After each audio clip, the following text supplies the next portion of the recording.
सभी को मेरा नमस्कार। मैं एडवोकेट प्रियंक डेमोले आप सभी का स्वागत करता हूं। आज हम बात करने वाले हैं कि एक्स पार्टी क्या होता है, एक्स पार्टी ऑर्डर और जजमेंट क्या होते हैं, ये कब पारित किए जाते हैं और दूसरी पार्टी के पास इसका बचाव अर्थात क्या रेमेडी होती है। देखिए, जब भी सिविल कोर्ट में कोई दीवानी अर्थात सिविल मामला दायर किया जाता है तो इसमें क्या है, दो प्रकार की पार्टीज होती हैं।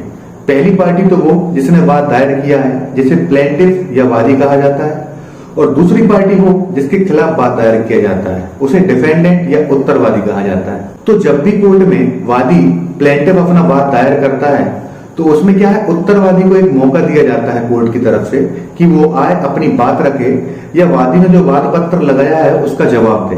तो इसके लिए क्या है, कोर्ट उत्तरवादी को समन, जिसे नोटिस नहीं कहा जाता है, उत्तरवादी को भेजता है। और इस समन की प्रक्रिया कंप्लीट कब होती है, जब वो नोटिस या समन उत्तरवादी को मिल जाता है, अर्थात उसके पास डिलीवर हो जाता है। तो समन मिलने या तामील होने के बाद भी उत्तरवादी क्या है, कोर्ट में पेश नहीं होता है, ना ही कोई अधिवक्ता नियुक्त करता है जिसके माध्यम से कोर्ट में पेश हो सके।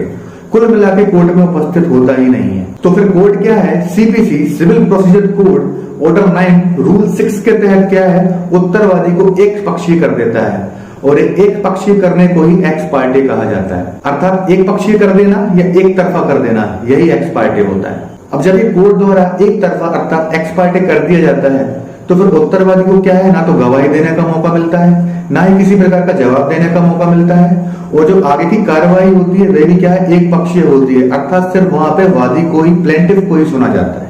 अब यहाँ पे क्या है, जो वादी होता है प्लेंटिफ, उसका काम क्या है, बहुत ही ईजी हो जाता है, क्योंकि उसे क्या है, फिर अपने ही विटनेस जो होते हैं या उसके जो डॉक्यूमेंट्स होते हैं उसके पास सिर्फ उन्हें ही प्रूव करना रह जाता है। जब कोर्ट किसी को एक तरफा कर देती है या वो कोर्ट में उपस्थित नहीं होता है तो कोर्ट क्या है, फिर उसके खिलाफ एक तरफा डिक्री या जजमेंट पास कर देती है। अब मान लीजिए जैसे समन मिलने के बाद उत्तरवादी क्या है, कोर्ट में पेश हो जाता है, लेकिन आगे जो पेशियां पड़ती हैं उनमें ना तो वो खुद उपस्थित होता है, ना ही अपने अधिवक्ता को पेश करता है।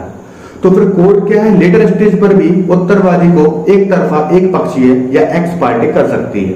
अब ये तो क्या है, ये बात हो गई कि जब उत्तरवादी को एक्स पार्टी कर दिया जाता है, लेकिन जब एक्स पार्टी कर दिया जाता है तो फिर उत्तरवादी के पास रेमेडी क्या है, अर्थात इसका बचाव क्या है, अब इसके बारे में चर्चा करेंगे। अब जब भी उत्तरवादी को एक्स पार्टी, एक पक्षीय कर दिया जाता है तो फिर उसके पास बचाव क्या है, अर्थात वो किस प्रकार अपना बचाव कर सकता है, उसके पास क्या रेमेडी है। तो इसका बचाव दिया गया है CPC civil procedure code order 9 rule 13 setting aside decree ex parte, एक पक्षीय डिग्री को अपास्त कराना, अर्थात आदेश 9 नियम 13 सीपीसी के तहत क्या है, उत्तरवादी के पास ये बचाव है कि वह एक पक्षीय डिग्री को क्या है, अपास्त करा सकता है। लेकिन ये डिग्री अपास्त कराना इतना आसान नहीं है, क्योंकि क्या है, कोर्ट को उसे सेटिस्फाई, संतुष्ट करना पड़ेगा।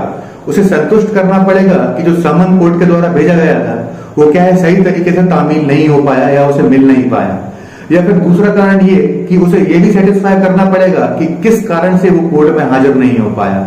इन दोनों में से कोई एक रीजन पे भी वो कोर्ट को सेटिस्फाई कर देता है तो फिर वहां पे वो डिग्री अपास्त कराने का अधिकारी बन सकता है। अब ये जो एक्स पार्टी किया जाता है ये सिर्फ क्या है, सिविल अर्थात दीवानी मामलों में किया जाता है, क्रिमिनल मामले में कभी नहीं किया जाता। क्योंकि यदि सिविल और क्रिमिनल को कंपेयर किया जाए तो क्रिमिनल में समन वहां पे भी भेजा जाता है और समन यहाँ पे भी भेजा जाता है, लेकिन वहां पे क्या है, फिर समन के बाद वारंट इश्यू होता है, यहाँ पे क्या है, एक्स पार्टी कर दिया जाता है। बस दोनों में इतना ही अंतर है। तो होप गाइस वीडियो आपको पसंद आया होगा। यदि पसंद आया है तो चैनल सब्सक्राइब कर लीजिए, वीडियो को लाइक कर दीजिए, और यदि अभी तक आपने टेलीग्राम चैनल ज्वाइन नहीं किया है तो उसे ज्वाइन कर लीजिए, क्योंकि वहां पे लॉ के नोट्स अपलोड कर दिए जाते हैं। लिंक आपको डिस्क्रिप्शन में मिल जाएगी।